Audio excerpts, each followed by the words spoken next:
Você sente essa culpa, não sente? Essa pontada no peito, quase física, quando pensa nos seus filhos, na distância que, de alguma forma, cresceu entre vocês. É como um nó na garganta que nunca se desfaz por completo. Aquele silêncio que preenche a casa depois que eles já foram dormir, ou depois de uma conversa que não foi uma conversa de verdade. Um vazio que você não consegue nomear direito, mas que pesa no ar, na sua mente, na sua alma.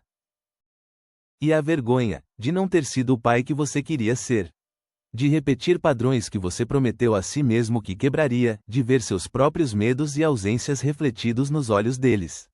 Essa é uma dor silenciosa, mas profunda. Eu conheço esse sentimento. Eu sou o William, tenho 77 anos. E passei a maior parte da minha vida correndo atrás de algo que nunca existiu, de uma validação que nunca veio, de um preenchimento que sempre escapava. Não sou psicólogo, não sou coach. Não tenho respostas prontas ou fórmulas mágicas. Sou só um homem velho que cometeu muitos erros, que buscou reconhecimento em todos os lugares errados e que, finalmente, entende o que aconteceu. E que, no fim das contas, descobriu que o vazio que carregava no peito não era dele. Não era um defeito de fábrica. Era uma herança invisível do meu próprio pai, uma dor que se transmitiu de geração em geração.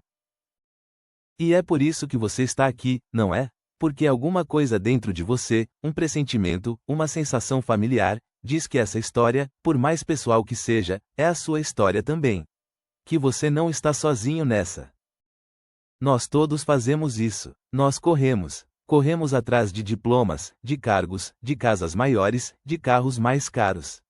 De um sucesso que alguém, em algum momento, nos disse que traria felicidade, preenchimento e, finalmente, valor.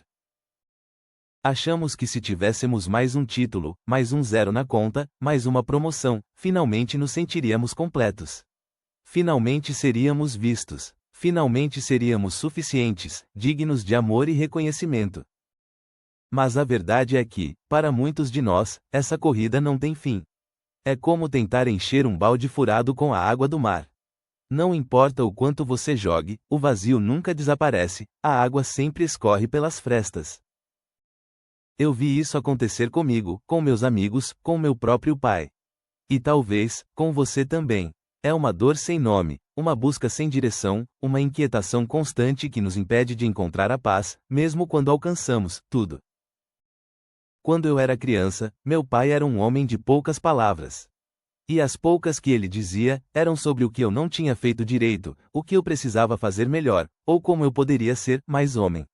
Nunca um elogio simples. Lembro de quando tirei 10 em matemática, na quinta série. Cheguei em casa, todo orgulhoso, com a prova na mão, o coração batendo forte de esperança. Ele apenas olhou, balançou a cabeça e disse: "Sua letra ainda é um garrancho, não vai te levar a lugar nenhum." Não teve um parabéns. Não teve um abraço. Apenas a constatação de que eu ainda não era o suficiente. O amor dele, eu percebi, era algo que eu tinha que conquistar, e que, por mais que eu tentasse, nunca conseguiria de verdade. Era um alvo móvel. Eu queria tanto a aprovação dele, que eu me tornei um perseguidor de conquistas. Cada troféu, cada promoção, cada pedaço de papel com um carimbo de ótimo, era uma tentativa desesperada de finalmente ouvir o que eu nunca ouvi, de preencher aquele buraco deixado por ele. Essa foi a minha escola. A escola que me ensinou que o amor era condicional, que a suficiência era um horizonte que sempre se afastava quanto mais eu me aproximava. E que a minha própria existência só teria valor se eu fosse melhor o tempo todo. Aos 50 anos, eu tinha tudo que a sociedade dizia que eu deveria ter. Um cargo de diretoria numa grande empresa, uma casa enorme no bairro nobre, dinheiro no banco suficiente para não me preocupar. Meus filhos já estavam crescidos, encaminhados. Lembro de uma noite, depois de fechar o maior negócio da minha carreira, um negócio que todos comemoraram. Voltei para casa, a garrafa de uísque na mão, e sentei na minha sala enorme, fria e vazia, sob a luz fraca de um abajur. Eu deveria estar eufórico, deveria sentir um alívio, uma satisfação profunda. Mas o que eu senti foi um vazio tão grande, tão profundo, tão aterrorizante, que me deu medo. É só isso, eu me perguntei, e a resposta parecia ser um eco oco.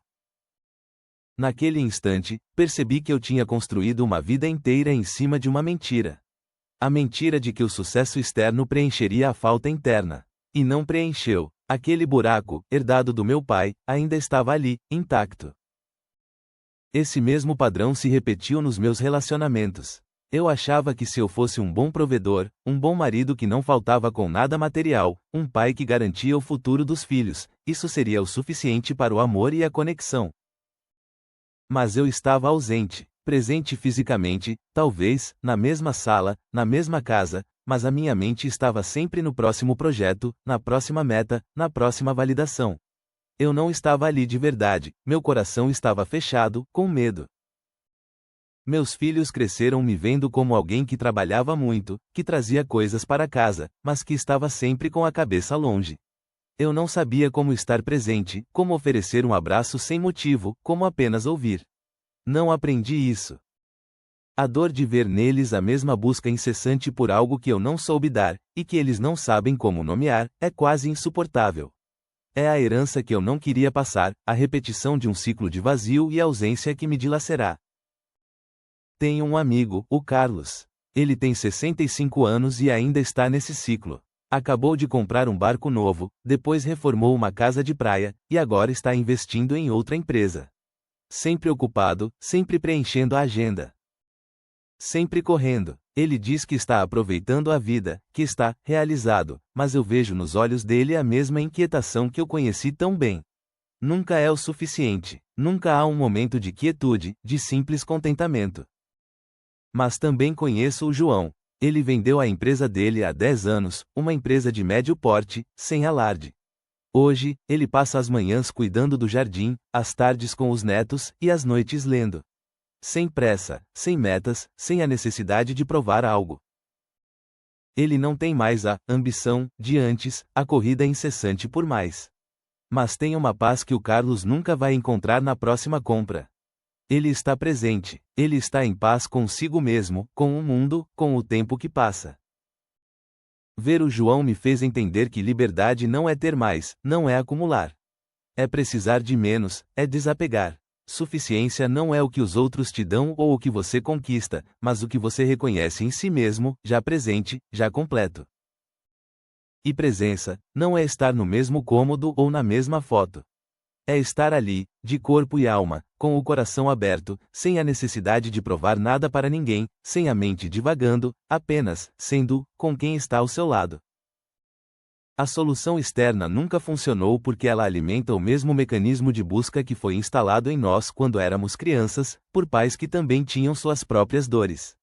Aquele eco, você não é o suficiente, então vá e consiga mais, prove seu valor.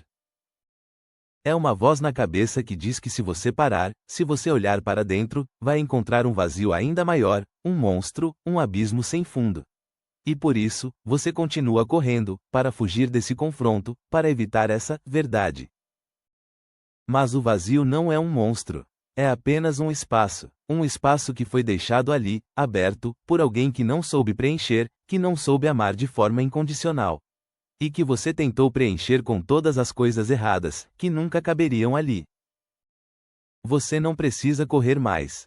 Você pode parar. Você tem permissão para parar. E para sentir tudo o que precisa ser sentido. A culpa, a vergonha, a raiva contida, a dor sem nome. Sinta, apenas sinta, sem julgar, sem tentar consertar. Olhe para dentro, com gentileza. Você não está sozinho nessa dor, nessa busca. Muitos de nós estamos despertando agora, tarde na vida, mas ainda há tempo de respirar, de sentir e de, talvez, mudar a nossa própria herança emocional para as próximas gerações. Se essa história tocou você, se você sentiu alguma dessas pontadas no peito ou na alma, talvez ela possa tocar alguém que você conhece também. Alguém que precisa ouvir isso hoje à noite, em silêncio, assim como você. Não para mim, não para um canal, mas para essa pessoa, para que ela também saiba que não está sozinha. Que existe um caminho para a paz, para a presença e para a suficiência que não passa pelo sucesso externo, mas sim pela verdade interna.